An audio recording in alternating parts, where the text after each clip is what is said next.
The 11:47 p.m. train leaving Briarwood Station was notorious for its regular commuters, though not the living kind. Every night, the last train out would grind to a halt for exactly 60 seconds. The pneumatic doors would slide open with a hiss, revealing nothing but the damp night air. No one ever stepped onto the carriage, yet by the time the doors closed, seat 27 was always occupied. For 6 long months, late shift workers and exhausted students traded whispered rumors about the phenomenon.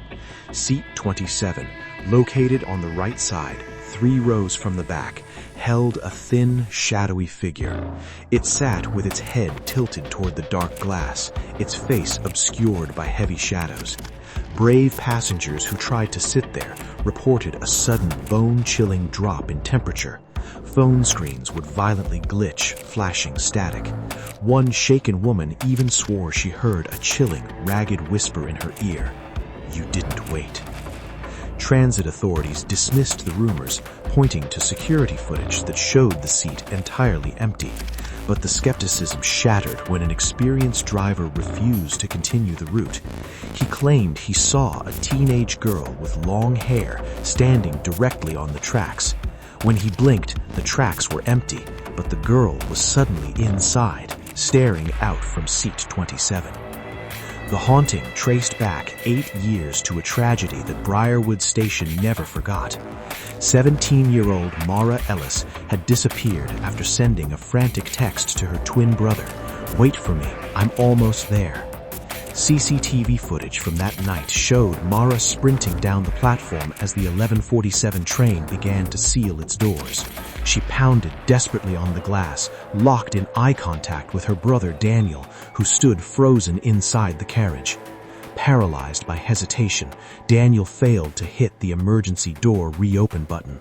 The train pulled away, leaving Mara behind. In a panic, she attempted to cross the tracks to reach the opposite side. She slipped, falling into the path of an oncoming express train. Her body was never fully recovered, and a guilt-ridden Daniel moved away, vowing never to ride the line again.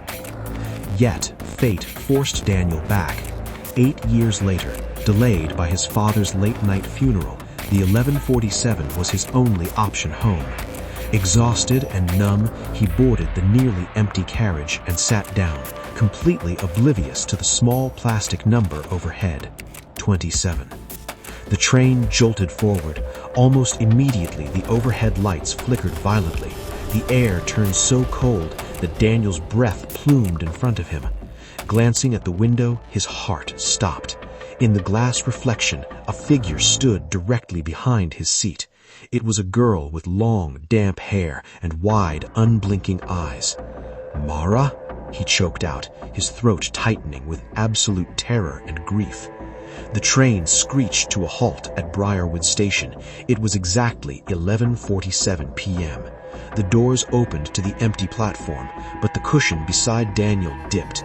A suffocating chill brushed his arm, and a familiar voice breathed, "You didn't wait." Daniel's tears streamed down his face.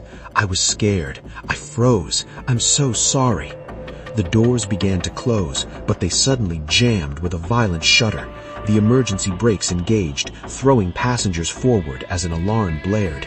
Over the PA, the conductor's panicked voice crackled, "Something is blocking the doors." Daniel looked down the aisle. A pale, translucent hand was gripping the doorframe from the outside, forcibly holding the train captive. The entity was refusing to let the train leave. Realizing his sister's spirit would never rest, Daniel stood up on shaking legs. "I'm here," he whispered, looking toward the open door. "I'm not leaving you this time." Daniel stepped out onto the foggy platform. The moment his feet touched the concrete, the train doors slammed shut and the vehicle sped away into the darkness. Police later reviewed the platform's security footage. It showed Daniel stepping off the train, walking calmly to the edge of the platform and climbing down onto the tracks as if following an invisible guide. A signaling glitch had sent an early express train tearing through the station. Daniel died instantly. Since that tragic night, Seat 27 has remained completely normal. There is no cold air, no static, and no whispers.